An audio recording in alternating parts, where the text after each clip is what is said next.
Hello and welcome to the Press Start podcast. Press Start Australia. Oh, I'm going to start again. Yes. I got nervous with Ewan in the room.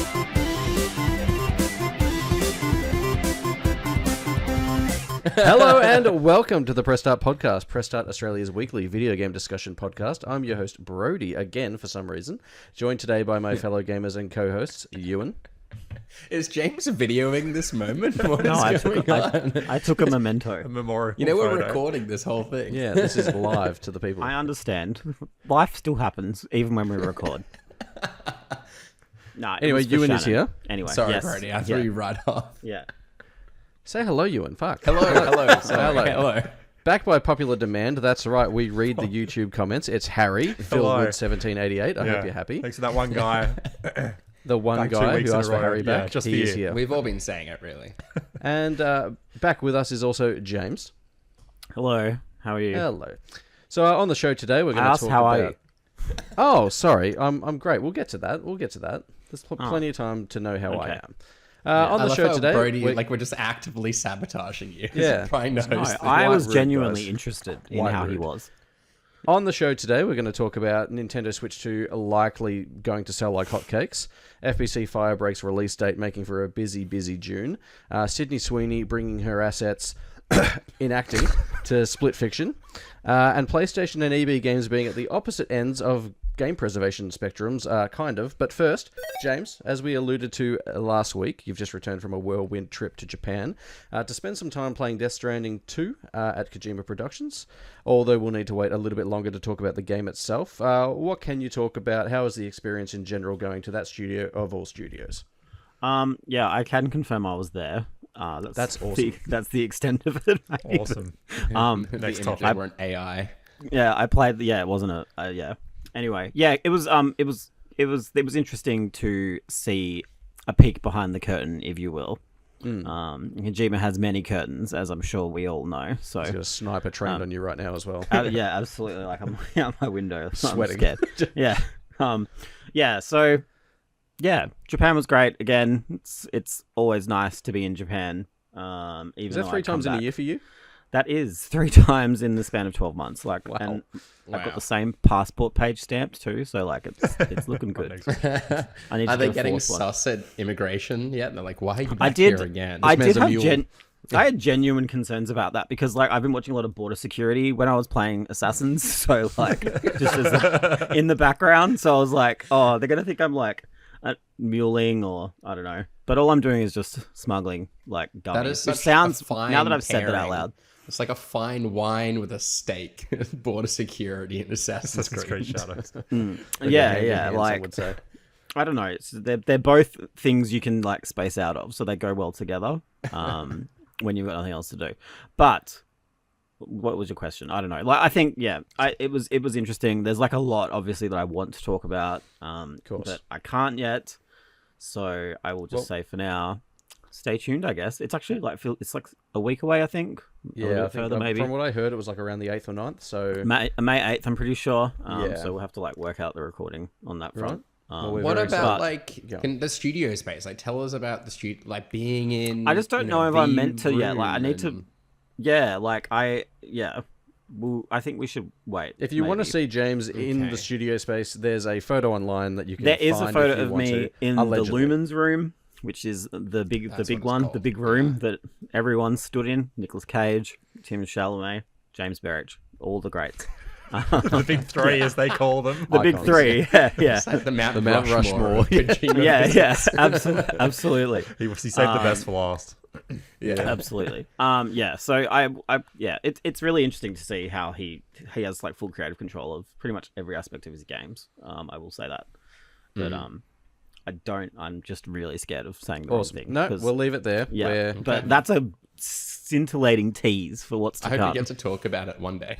Absolutely. Yeah, we'll talk about it next time for sure. So we'll hear about that next week. And before we move into the first topic, I'd like to just do a little bit of a round table because we did speak about it last week with Harry's review. But has anyone played this Clair Obscur Expedition 33 game? Yes. So Holy moly. can I keep talking, or should someone else have a turn? Please. No, go for it. Ewan, what are you doing? I know. I do want to get to it, but yeah, I've so- not played anything all weekend. I'm sorry. got back on Saturday night at like 11 p.m. midnight ish. Have you finished it already? No, I had 4 hours. I had 4 hours sleep. It was like felt like 18 hours of travel, and I could have gone to bed, but instead I booted Clair Obscur, and yeah, pretty incredible. The right thing to do. I reckon. Like it's. I'm not gonna say like it's revived. I'm seeing a lot of people saying like, oh, like the genre was dead, and I feel like that's like categorically incorrect, right? But like this is obviously a different style of turn-based game. But I think it's great. I think there's like, I can't really see much wrong with it yet. There's like I was going to say mini things like the mini map, but I meant to say small things. But that's like the only thing I can really find wrong with it is like, I wish I had a mini map when you're like exploring, and I feel like that's maybe intentional. But the way the game like kind of flips turn-based combat on its head and makes it so like active and fast-paced. I did listen to the episode that you guys did last week, and I like completely agree. I think if you're not a turn-based person, this might be the game that will get you into them, because it does just feel so it's very snappy. what's the word? So snappy and like so satisfying, like endlessly like satisfying. And I think it's always a good sign that, you know, even when I was playing and I kind of wanted to go and see the story, because the story and the writing is also incredible, I would still just want to go back to the battles and just fight them. You know what I mean? Like I don't actively avoid battles, which I feel like I do a lot for a lot of RPGs, especially JRPGs. And I think with the Pictos and Lumina's system, like they give you good reason to like want to keep fighting and stuff like that as well. So I think that's very clever. And what you're saying is that Shannon just shouldn't be a little bitch, and he should just give this a try. Well, I think Shannon and Ewan, like when I was playing this, I was like, they should. Why aren't they fucking playing this? Ewan, like it's up his street to a degree. Like he does play RPGs. I think narratively, it's very. I am on the record straight. for saying I hearn like turn-based games, but then playing the Final Fantasy VII remakes. Like I spend turn-based. all the time. No, but like it's kind of like one foot in the door. That's like what active turn-based ATB, system or whatever yeah. it's called. It's a Yeah. very distant door. I find myself just like sweating over the decisions like in those menus. I'm like, I'm basically playing a turn-based game at this point in time, so I should just get over it. But I do hate this game's very existence, Brody. And that's because I counterpicked it in Fantasy Critic. You're just me 3 months from now when Donkey Kong Bonanza comes out. Yeah.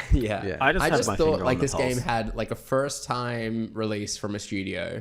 Like this A-list kind of talent to it. It just like had all of the kind of classic hallmarks of a game that's going to come out and ultimately not live up to expectations. And it proved me very wrong. It was giving Immortals of Avium vibes for a while, but then it sort of, it's just really good. So well done to Sam. I think I read today it's 1 million copies in like 3 days. Nuts. So incredible. And that excludes Game Pass. So yeah.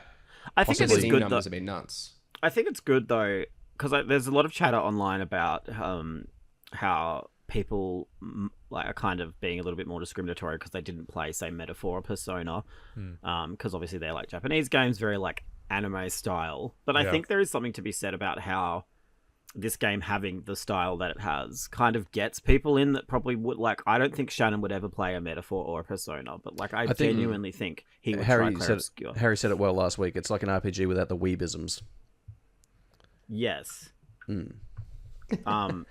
I mean, you could say the same thing about Baldur's Gate, right? Like that's I suppose, true, but Baldur's Gate. Yeah, maybe there's a bit of weebiness. Baldur's Gate is very dense. No, and it's not even that. JRPG turn-based are very different to, you know, like a CRPG. Like even though they have turn-based combat, I think the core of it is so fundamentally different. It's also, but Baldur's Gate is what, like 80 hours at minimum. Like it's a massive undertaking, and like Clair Obscur apparently is what, like 15 to 30 hours. So like I feel like it's a lot more manageable. So I think it's doing all the right things.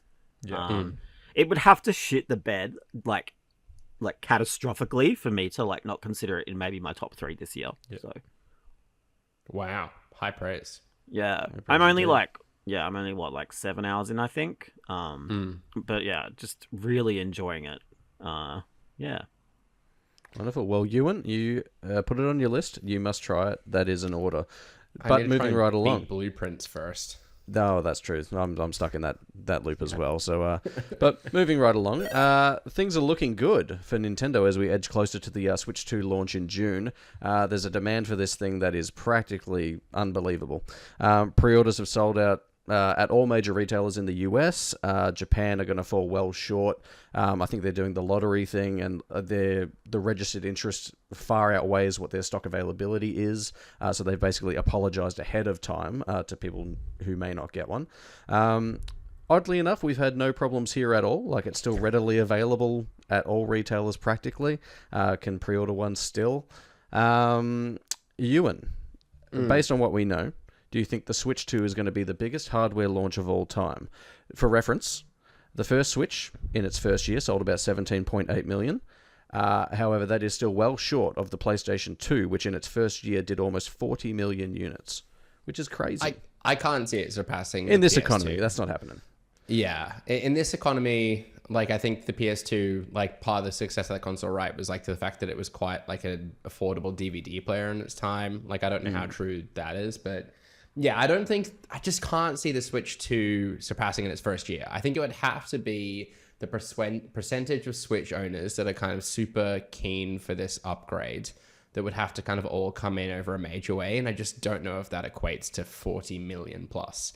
Like, what's the total install base of the Switch currently, right? It's like, I wanted to say it was like 120. I was going to say 130 at a guess, yeah. 130. Yeah, so we're talking about like a third of all current Switch owners deciding to make the upgrade in a year. And I just struggle to see that happening, particularly when like a big kind of driver of the console was like Animal Crossing and COVID, that kind of thing. True. I just don't think we're going to see the same rush. But then I've been very surprised with these pre-order numbers, particularly with based on like how slow it's been out of the gate in Australia.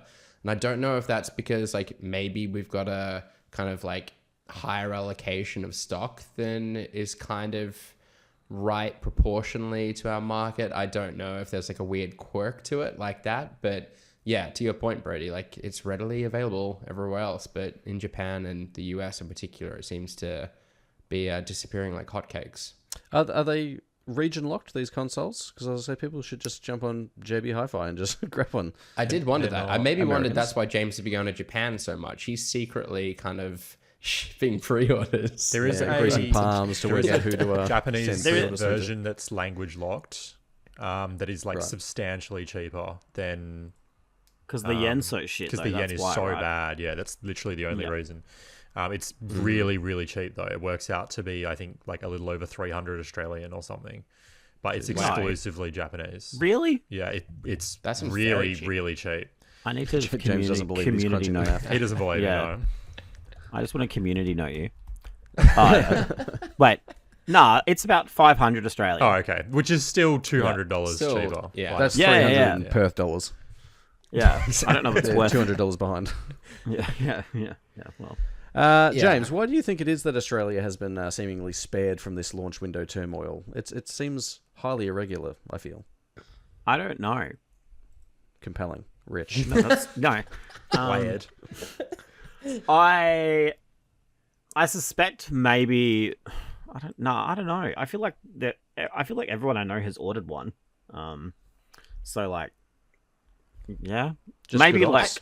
Good operations. They've got the right amount of consoles for the right. I think it might be one of you was saying I spaced out, but one of you was saying that like the market like is comparative. Like we probably got all the same rough allocations, but our market is smaller, maybe. So like it's not selling as quick. I did notice EB. If you guys remember, on day one, like they sold out of the standalone console, but now that's back. So I don't know if we just got more in Australia. Is it back? I wondered about that. I thought it had been assumed that may have been just like the website struggling, but it took it took them 3 weeks to fix that one SKU. So I don't know if that was I don't know. Maybe they were being cautious. But yeah, I was like, I don't know what the go is. I'm glad. I love that we did ours our way. When I was away last week, all the American guys had to take a break to go and try and pre-order their Switches, and I think not many of them were successful. So I do wonder if the delay is a factor. Like maybe it just kind of created this a bit more of like a build panic up around it. Yeah, there's kind of people sat with it, were able to kind of take stock of their savings a little bit. There was a kind of just like build up and hype, and maybe with that a bit of attention that they were going to sell out, so everyone just kind of pounced on it a bit quicker. Whereas, the fact that pre-orders went live overnight in Australia, like we put our pre-orders up, like 3:30 in the morning or something like that. Yeah. Put them in. So maybe like people woke up that morning, saw the pre-orders were still available, thought, oh, you know what? I maybe don't need to rush into this purchase right now. It doesn't look like it's moving all that quickly. And there's just like a different kind of like, I don't know, psyche to the Australian market. Maybe that's a thing. I don't know. I do think maybe, like we've talked about this before, but the price, people do seem to be really hung up on the price. Like I feel like that could be an issue maybe in Australia. But then I don't know, America, things are worse, right? And it's selling out, so it's hard to, I don't know.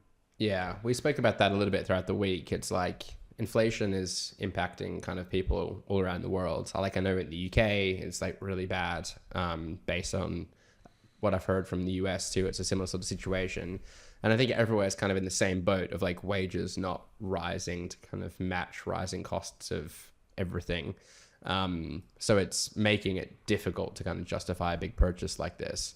But yeah, I'd kind of thought that all feels like a pretty even keel the world over. I wouldn't have thought that's like a unique Australian situation. But I'm no economist, Brody.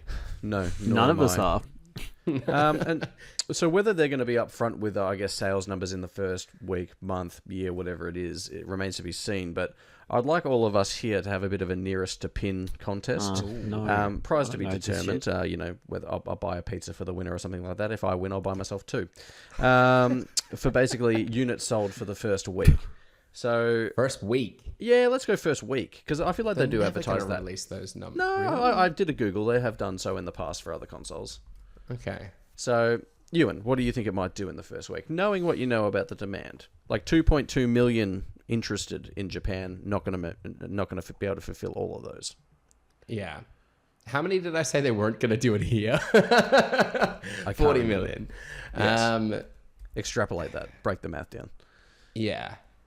I reckon they sell like 15 million in a week. No, 10. Let me walk it back. You've already convinced me. Sorry. I'm probably 10. going to be somewhere around, I think the first Switch did like 4 point something in its first week. So I'm leaning more towards somewhere around 5. Hang on, you've done the research. I'm flying blind fucking here. Google it, mate. James, Don't you always fly blind?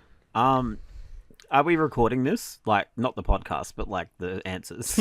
Yeah, to a degree. I'll you? revert Yeah. back to it at one point. Then it's important. I'm going to go 8. 8 million. Okay. Yeah, it's a nice round number. Physically. Ewan, just so you know, in its first month, the first Switch apparently sold about 2.74 million units, which doesn't seem like that much. No, Really? but stock was a big issue. I feel like stock was was not a going big- to be as much of for an Switch issue this 1. time. Yeah, I feel like they did it in waves in Australia. I guess I am assuming that 2.2 million in Japan. They're not going to sell that because they've said that they can't. That was So also a Nintendo coming off it's the Wii U as well, though. So Yeah, people were, Yeah. I guess, a little more hesitant or gun shy to The to market go in. is different now too. You know what? People I'm doubling love their down. I'm portables. sticking with the 10. 10. Wow. I'm I going can't remember 8. what we've all said. Harry, have you said an answer yet? This is first month, you said, sorry? First week. First week. I think 10 is wild, but we'll see. Yeah, I think 10's quite high. I'm going to say first week. I reckon 2.5 mil. 2.5? Yeah. Okay. So I think you've come in at 2.5. James, did you say 4? 8. I said 8. Okay, so then I've gone 5.1. You've gone 8. Ewan's gone 10. So I just want to say, like, my It's good answer is coverage. not. I just guessed it. I'm not thinking about it. that's okay. Like, I'm not factoring in anything whatsoever. I'm probably not actually going to buy a pizza, so Well, I'm. If it's 8, I'm gonna. Chase you you're going to up hold for me it. to it. Yeah, Well, what I absolutely. might buy is FBC Firebreak, which this week has had its release No, you date won't. revealed. Remedy Entertainment announced that their upcoming shooter set within the Control universe will officially launch on June 17th. It's going to come to PC, PS5, Xbox Series X and S. I believe it's expected, though not confirmed, to launch at around $40 US, meaning it'll probably likely limp in here probably at around $60. Harry, you got to preview this game a month or so ago, I believe. Yeah. Is this one that's still big on your radar when you consider the year that we're sort of looking at here?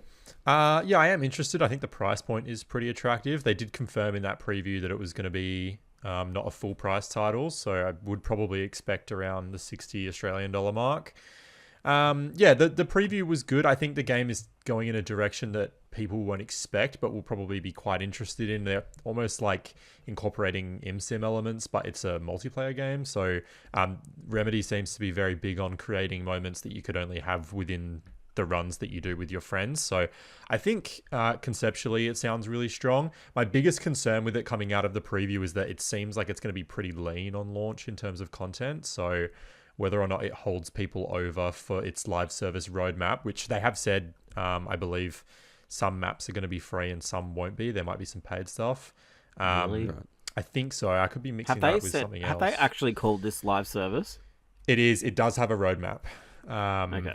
Yeah, so I'm interested in checking it out at the very least, but I will be curious to see how it goes when it launches.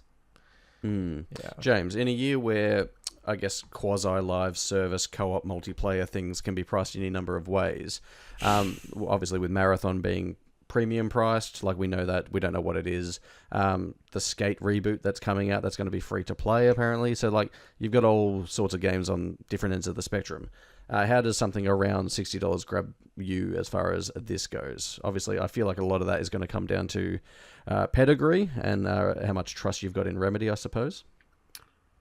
I mean, it's on all the subs, right? That is true as well. So I don't know. I would probably buy it because I will do anything for Remedy at this point. They're going to say for money. Yeah, that too. If anyone's do anything for money. Sponsorship deal, yeah, absolutely. I've got an eggplant on my mic. I'll rent this space out. Only James. Yeah, only James. That's good. Yeah, I would pay that, sure. I still I'm as an example, I feel like if Bungie can't even nail like a games as a service, like how I'm feeling with Marathon at the moment, like what hope does Remedy have? But I think if there's an interesting or different enough take on it, it could still be good. So yeah. Indeed. Yeah. You, and how are you feeling about FBC Firebreak? Cool. Is it on your list also?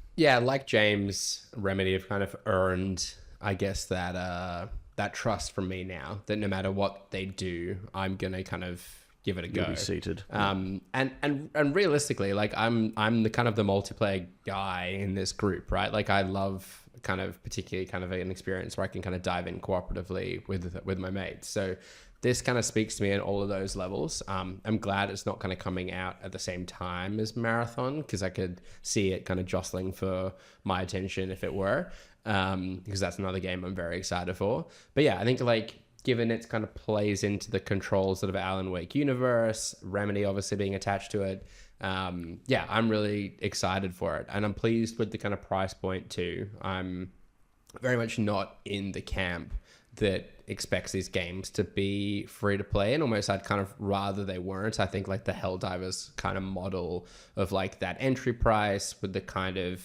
paid battle passes that you can kind of complete at your own pace is really kind of my preferred way to go about it.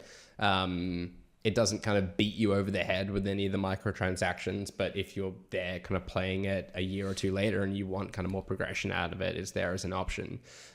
So I hope they kind of learn from that model of game. But yeah, I'm really kind of keen for it, really excited for it. Sorry, just to clarify, all post-launch content is free for it. So it's just cosmetics and... Right. Yeah. Yeah, That's okay. good. Yeah, that seems reasonable then, if it's going to be a game that lasts over a year or because something. I feel like Remedy is quite small comparatively to like a lot of devs, right? And they've already got like Max Payne and Control 2 on the go. Like, yeah. Can you afford to take a risk? Like, are they stretching themselves like too thin, and they've got to keep working on this for a bit after it launches, obviously, to keep all that content coming? So they did say during the preview that like they sort of allude, I mean, and obviously this isn't in like concrete writing or anything, but they sort of alluded to the fact that how long it's going to last is really going to depend on launch reception. So, you know, maybe if it doesn't go so well, the runway is not going to be super long for it, but I guess we'll see. I guess if like it has a clear end decided already, and then it just gets extended for fun after that, that works for me too. I guess, yeah, like I feel like Control's always kind of had that. It could be like X-Files, right? Where you have like one episode where it's like one kind of weird phenomena, and then you like move on to the next one. But yeah, we'll see. And realistically, that's like all I want from it. Like, we've spoken about it before, but I don't need a multiplayer game that I play forevermore. Like, I'm very content with a multiplayer game that is my jam for 2-3 months, and then I put it down and then eagerly await a sequel in 5 years' time or whatever. Like, that is fine with me. That's my Helldivers 2 experience. Like, I played the shit out of that game for 6 months.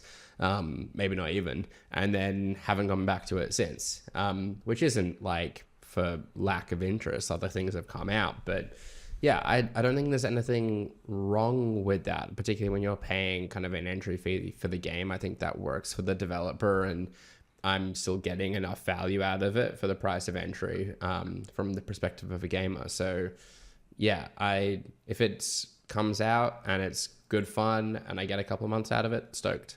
I was denied that with Concord. You got a couple of good weeks at least. Now, you mentioned Marathon, which is a game that this game is not competing against, but what's daunting are the games that it is competing against. And June at this stage is fucking stacked. So obviously we've got everything that's all things Nintendo Switch, and its launch lineup, obviously. June Awakening for the little MMO gremlins like I'm fixing to be. Mind's Eye, like that one that's coming out, that's like a GDA sort of game. The Alters, This Now, Rematch, which I'm super stoked on from Slow Clap, and Death Stranding 2, of course. So, I mean, June is shaping up to be a busy, busy month. Like, I guess they must be confident to, slot it in, knowing that all that stuff's already there. So, I just fear that that's this year. Like, this year feels stacked. Like, I don't know. We started the show talking about Clair Obscur. I feel like that's kind of the game I'm trying to go, where do I kind of get the time for this in, because I want to install Oblivion remastered and play a bit of that. I'm still not in finish June. Blueprints, and Assassin's Creed Shadows takes forever to play. So I don't know. I just worry that this year is going to be that constant battle. It's going to be an interesting one for Game of the Year, because I think our short lists are not going to be so short. I don't have a good segue for this, so let's just move right along. You're doing so well. Sydney Sweeney has been cast in the split fiction film adaptation. In perhaps the most left field news of the week, Sydney Sweeney is attached to both co-produce and co-lead the in-development film adaptation of Split Fiction, which obviously came out this year via Hazelight and EA. It's unknown at this point which role out of Zoe and Mio that Sweeney will be taking on. However, the film is going to be helmed by John M. Chu, who's fresh from directing both Wicked and its upcoming sequel. So, not a bad director there. Like, Wicked has been well received, though I've not watched it at all. James, are you excited for the Queen of Sween to penetrate the world of video game film adaptations?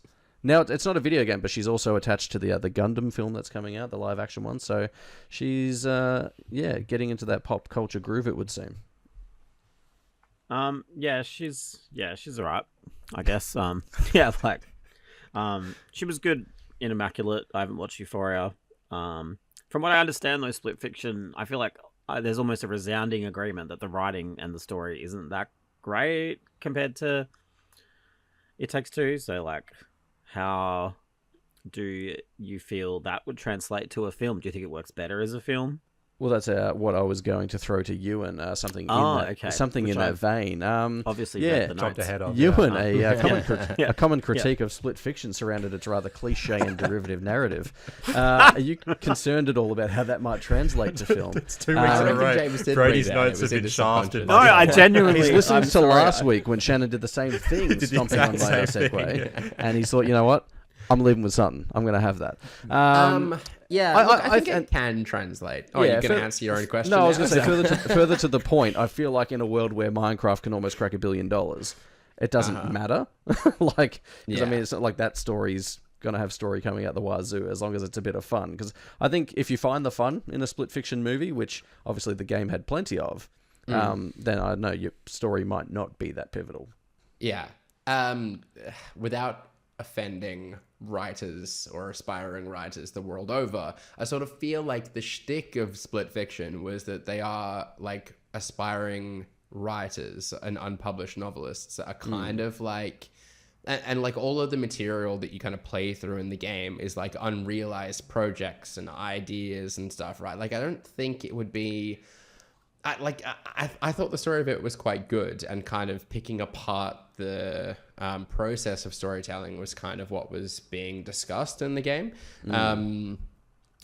Aside from like all of the kind of character relationships and the arcs that each character kind of go on as well. But yeah, I think it was pretty true to what It Takes Two did in terms of like beating you over the head with its kind of themes and messages, and it's appealing to kids at the same time it is adults, right? So I think it has to be a little bit more obvious in that. And I kind of see the film walking a similar sort of tightrope, I suppose, in terms of a balancing act. But I don't think that holds the movie back in any way, or kind of like, I don't know, works against it. I think there's every chance that this film could shape up to be really quite good. And I hope she's playing. She was Zoe. She got to be Zoe. 100%. Yeah, I think she suits, not just because the characters She's are both blonde, which is the obvious connection to make, I guess. But I feel like she kind of just suits that more like upbeat, kind of optimistic sort of outlook. I don't know who I'd kind of cast as Mio, but I feel like you need someone with like a bit more of like an edge, or like sort of more kind of like gothy sort of style to than Sydney Sweeney necessarily brings. Who? Rachel Ziegler. Oh yes, yeah. I was trying to think of who I works. thought of the other day. Like I heard someone on a podcast today say Jenny Ortega, and I was like, watch it no, be I had a Jenna better idea Ortega the or other day. That seems kind of obvious, yeah. Rachel Ziegler needs a win, so Yeah. this is maybe for her.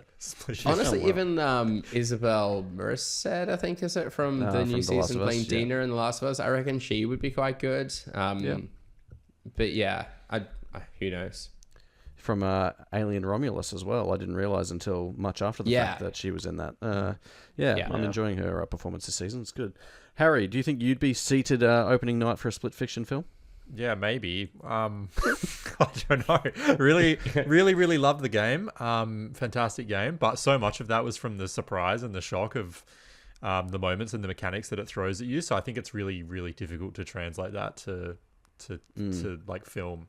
But I guess we'll see. I think it could definitely be. It definitely has potential. But yeah, I would want to see how they get those core highlight moments across.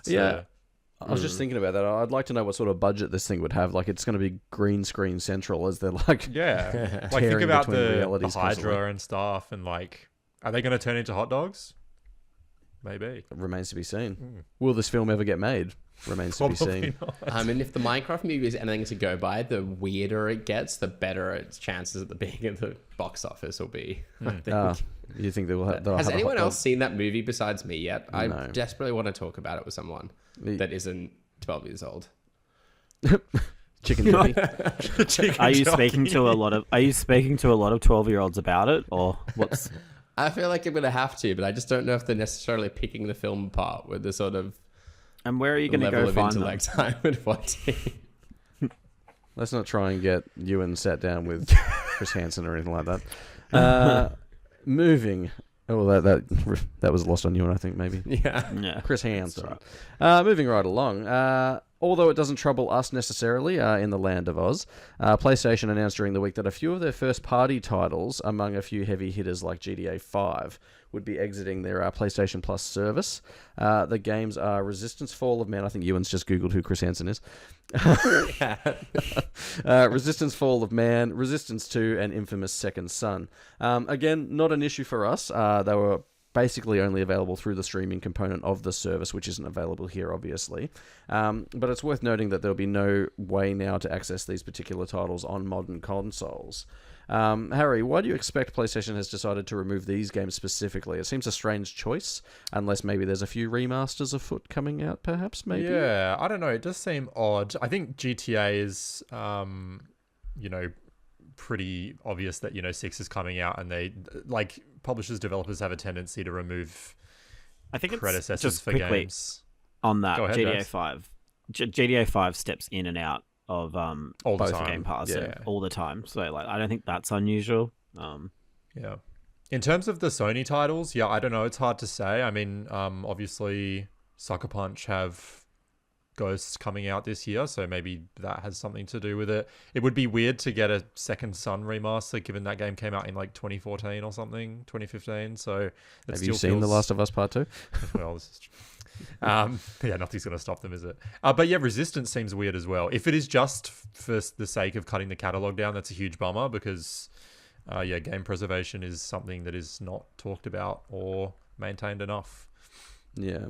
James, what do you think this does for PlayStation Plus in terms of like consumer value when you consider like Xbox Game Pass has all their first party titles in their day and date and they don't ever really seem to leave the service? To community note you there, Forza does leave from You're time right. to time. But I don't see a reason for this to leave. Like I know Forza, it's licensing and all that jazz, right? But what's the Resistance that's like that makes... I feel like when you subscribe to a platform, right, like the owner of that platform, all of their products should be there. Although 100%. Netflix has done it in the past, I guess they've taken complete series off. Like, yeah, if you're like, what are you referring to those? Like the ones that are now owned by Disney?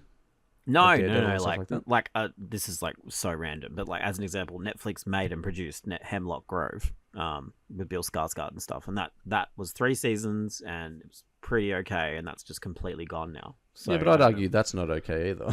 Like, what do you know? I don't either. That's what I'm saying. Like, so yeah, they're it's both like, as evil as each other. No, no. It just doesn't make sense to me. Like, why do you have to just take this random PS3 game off the service unless there's something coming? And like Sony loves a remaster at the moment. They're throwing whatever will stick. Has been a few rumors regarding, I guess, Resistance remaster collections and stuff like that. So I guess that's... Does anyone have any insights as to if Until Dawn or Days Gone are still available on the services? Like Horizon? I see what you're saying. Like ahead of those, like, yeah. They're Like all if there's a been patent remastered. for them. I'm pretty sure Days Gone is still on there. One of my friends plays okay. that through the PS Plus collection, so... Yeah, I really hope the answer for this is that they have like some sort of remaster in the works. I mean, it seems weird that Infamous was kind of lumped in there as well, right? Because disconnected. No relation to that at all, yeah. Yeah, but I'd struggle to see that being the case. I fear it's kind of much more likely to be a licensing quirk or something. Like, I think we think of licensing in terms of music more often than not, but like, I wonder in the case of Resistance if it's like archival footage or like maybe even assets or something that were kind of incorporated in the game. Maybe it was just like simpler rather than paying a bill and extending a license to just kind of remove it from the platform. But I'm sure they look at the numbers all the time and go, okay, realistically, not many people are playing these games. Let's take them off. Maybe it's even kind of like a server capacity sort of issue as well, and it's just the numbers on these are down. Let's get them off. But that does particularly kind of hurt in the case of Resistance because those games are not readily available. There's very few ways to sort of play them, and as someone that kind of wants to play them, it's a bit of like a hole in their kind of history of gaming. And I've got like I'm a big fan of Insomniac's work. Like, for me not to have played those games is a bit odd. So it's frustrating. I'd really like a remaster, but yeah, I feel like it's unlikely to be the case. Yeah. Do you think that this is a particularly bad look on the back of PlayStation recently upping the price of PlayStation Plus pretty much everywhere? Not particularly these games. I know we're kind of making a feature of discussing these games at the moment, but I don't know if they're really front of mind for the everyday sort of consumer paying for these services. That being said, I think PlayStation do have a bit of an uphill battle in maintaining the quality of their service at the price that they have. Like, I don't think they have as strong a model for it as Xbox do, right? That being said, I think like Game Pass is very competitively priced at the moment, and they'll struggle to maintain that as kind of the budgets, especially for these games, keep going up, and they're going to have to pay these acquisition stuff at some point as well too. So I suspect that will keep jumping up over time. But yeah, PlayStation is already kind of pretty steep, like even for the kind of essential service, right? Just to stay connected and online games is pretty steep. And we've kind of seen over time the quality of like the free monthly games you're getting kind of dropping off, the quantity of them as well. So yeah, it's a bit it's a bit of a tough battle for them. I think they're going to have to be quite careful not to peeve too many people in the process. Did Shannon not say recently that he was considering not even paying for Essential anymore, given he mostly just plays single player games and he didn't think he needed it? Yeah, something like that. That's pretty telling. Yeah. I'm sure there's plenty of people in the same boat. It's $100. Yeah, it's $100 a year. Like, it's not an insignificant amount. So yeah, it is tough. I think PlayStation should be careful about how they continue to prioritize the quality of that service. Indeed.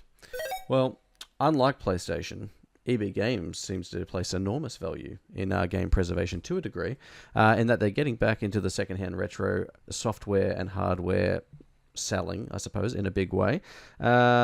James, EB has certainly had a few concepts in recent years geared at generating revenue for the company. Obviously, they've had their subscription service of their own, EB, is it Plus? Yeah. EB World Plus. Yeah. Where do you think this sits on that list when you factor in the fact that they had reward tiered ramen noodles and things like that? I think noodle I don't know. bowls, wasn't it? That's quite. It depends on. Yeah. It doesn't matter how they Next. serve. It could be a cup. It could be a bowl. It's still fucking silly. Anyway, I think having looked at the prices, which are up now for, I think it's 360 Wii, PS2, and PS3. Could you please, just for the class, just because I haven't looked, can you just illuminate us to some idea of what they're going to sort of be sitting at? Sure. Let me just look it up on the public website for you right now. For some reason, Please. I just imagined him like pulling out a calculator. Yeah. I mean, okay, so like a PS2 Slim console is $178. Okay. Okay. That doesn't seem that bad. That doesn't seem that bad. You guys Not tell me. unreasonable. Give me a game. Give me a PS2 game or a Wii game. Jack PS2 2 Renegade. One of my favorite of all time. Goated. Jack 2 Renegade. I guess it depends how deep their library goes. Like, this is going to answer a lot here of we what go. the... Wait. Well, Jack 3 is $12. That's not what I asked. What's Jack 2? I can't find Jack 2. So Do they have games like... I I'm guess fucking how sweating here. how rare would they have? Would they have like Shadow of the Colossus? I mean, I'm happy to look at it for you right now. 2 seconds. Ico? I don't know. I really should have read. How deep the does show the Duffy notes. go? Shouldn't I? Nevertheless, what I'm learning here is that it seems to be pretty fairly priced and relatively competitive. My only concern about this, though, right? Like, so obviously a lot was said about they weren't giving as much for trades, and I had always kind of surmised that meant they wouldn't be selling them for a lot, which I think is reasonable. My big thing now is like, what's just to stop all these like annoying loser collector scabby like scalpers from just buying all this shit up cheap and then making a profit for themselves? I guess you could say that about Pokemon cards as well, though, right? So I guess nothing. But yes, I thought the prices were quite reasonable. I do wonder, like, obviously they haven't put up any like GameCube or before, which I think is obviously naturally a lot rarer. So maybe that stuff might be higher. But for now, like, I think it's pretty good. I don't know if you guys agree or not, but I mean, I have no interest in buying. I own all my physical retro games still, so. But I think if you need to grab a game and you're quick enough, like, it seems to be pretty good. Ewan might be able to buy a PS3 and Resistance 1 and 2. If He could maybe even buy a PS2 and like experience some amazing Greatness. games that he missed out on. Okay, I have a PS2. I think it still okay, functions. He's going to play SingStar on it, probably, I imagine. Yeah. I played Buzz. the shit out of Jack 2 on my PS2. Yeah, I'm glad that this kind of exists, and I think that is probably a fair price for a PS2. I was trying to pull up Facebook Marketplace to see kind of what things were going for on there. That's kind of my barometer for this sort of thing. Better or worse? Well, I didn't get too far. Hang on, let me have a quick check. But yeah, I feel presumably there's an element of validation, right, at EB. Like, they would kind of check that these things are kind of working. They'd like eliminate a lot of the headaches that the kind of second hand market may otherwise have. And I think that's what I was about to say is like dealing with somebody on Marketplace. I don't know about you guys, but Yeah. the price, you can't put a price on that. Not having to deal with people on Facebook Marketplace. So Yeah. This came up when we were discussing Nintendo Switch trade-in prices at EB. Like people saying, I could get way more if I just sold it on Facebook Marketplace. And it's like, yeah, you're welcome to. Go for it. There's nothing to stop you doing that. But it's actually just quite a convenient thing, just like walking into an EB and like Or it's not CX. a bad deal if you're not like prepared to do the work. Harry, the vibes here probably answer this question for me, but how do you think this retro gambit of EBs might hold up in the face of things like eBay and Facebook Marketplace? I don't know. I think it's going to be very dependent on like the quality of these games. I mean, obviously, I think EB will have a lot of people come in wanting to experience old favorites if they still have consoles or they want to buy consoles and stuff. But a lot of the appeal as well is obviously towards retro collectors and people who want to fill out their libraries with games they're missing. And I think for a lot of those people, they want games that are in good condition. You know, the box art is intact and in good condition. It's got the manual and the disc that are both in good condition. So obviously EB, I'm sure, will do their due diligence when it comes to testing discs and making sure that these things work. But in terms of like the cosmetic appeal, which I think is a big part of it for collectors, because a lot of people just will buy them to fill out their libraries, not to play. I think that will be a deciding factor for it. So yeah, I guess we'll see. It has the potential for sure, especially with the pricing. But yeah, I think the condition of the goods will be a big part of it for a lot of people who are interested. Indeed. How does it work? Presumably someone trades it into a store, it's like logged into the system, and then you could buy it online and they would just like ship it from wherever. Or does it like go back to a... So the article that Shannon published today said there's select stores that, so mainly online, but select stores will stock as like a pilot, I guess, maybe. Right, okay. So I guess if they have like shitloads of, I don't know, like I'm trying to think, like We Play, like that would be a game that I imagine there'd be a lot of copies being traded in. They could ship like 3 copies of that each to each store. I don't think it would work differently to how pre-owned works now, right? Like when you buy a pre-owned game, you might get the cover, you might not, but you're not paying more or less for that. It's just one price. Yeah. But Harry is right in that this market is I would argue is different. I don't know if people like naturally care, but yeah, like if they're going to have tiered pricing for conditions or whatever, or just keep it simple. But yeah, but if that's the case, it needs to be installed, right? So people can actually look at it rather than order it, get it shipped, and it's like a nightmare when they need to ship it back or whatever. Yeah. So, I did find some PlayStation 2 listings on Marketplace, and granted, I'm just kind of working what's like available around Melbourne, but prices kind of range from like $100 to kind of $230. I think I saw one that was more 150-ish. Granted, a lot of these like people are chucking in some games and controllers and stuff as well, but like you got to go through the process of going and checking it out and confirming it does. Hi, is this available? Yes, are you interested? Yeah. nothing. Yeah. And if you're spending like $150 anyhow, I can see it being pretty tempted to just like order one for $20 more on the EB website. Then you don't have to go anywhere as well. Yeah, for the most part. Yeah.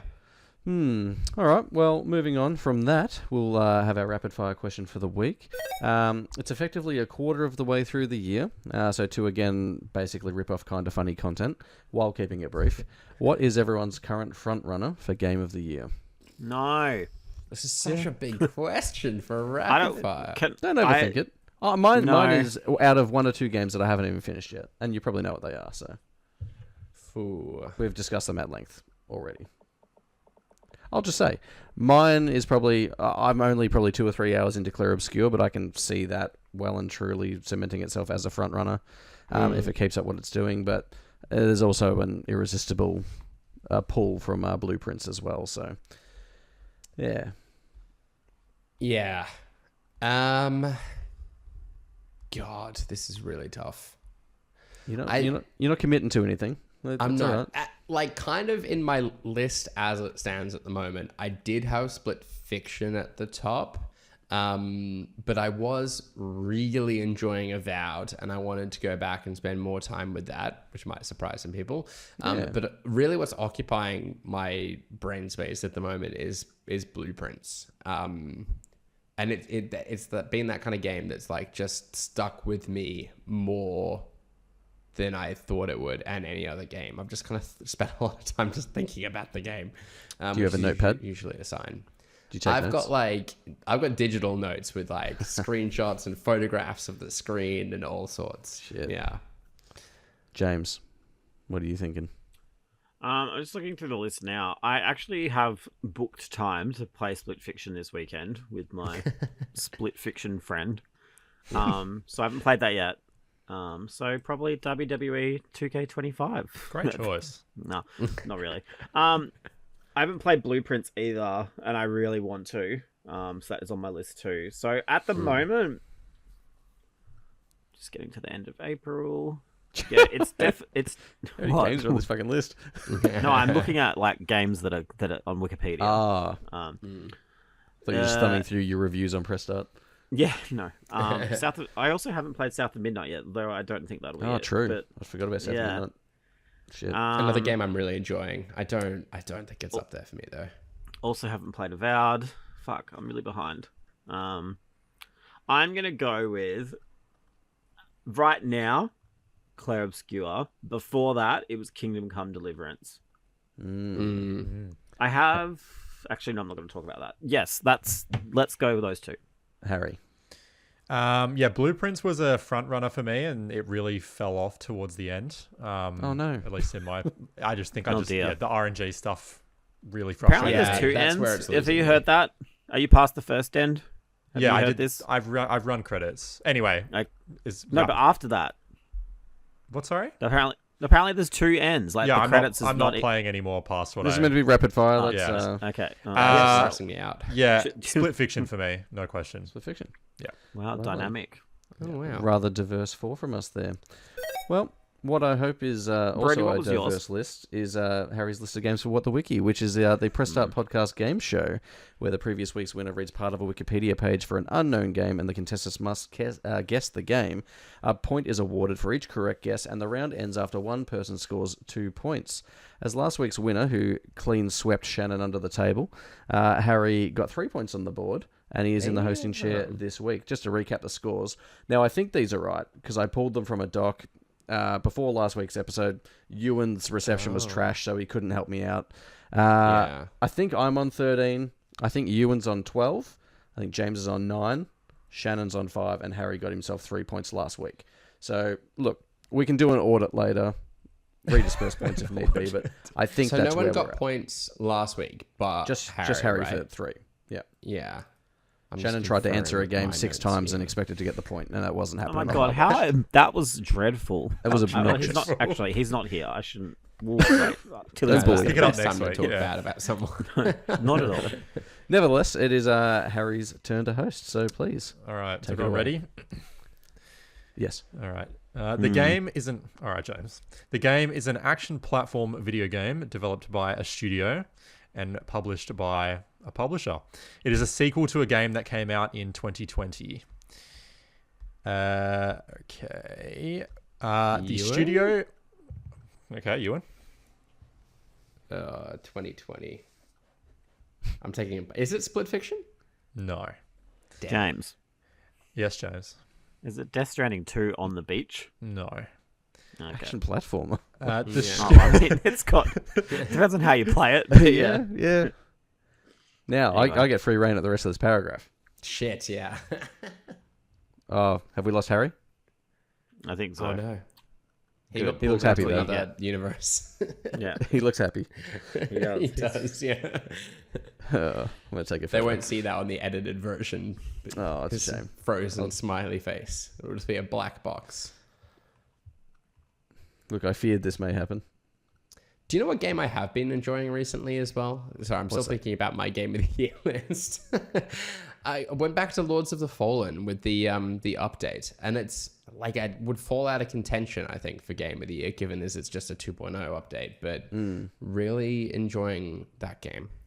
Co-op added to Souls-like just does something for me. I think it Maybe already just had difficult co-op games. for what it's worth. Yeah, but like this seamless, yeah. like Okay, relax. progression-y one. You know what I mean? I do. I just want to be a dickhead. Yeah, I actually bought it. I think I got it from EB for like $28. So I was like, Oh, really? sure. Wow. Yeah, why not? Let's see how we go. What else? Yeah, I don't know. What else I is thought you there? were going to say more about it than that. No, that's it. I haven't actually played it. Of course, I'm probably not ever going to play it. I'll trade it in for $10 in a year. That's how my life works. And put it towards a PS2. Yeah, no. Anyway. James would have Yeah. several.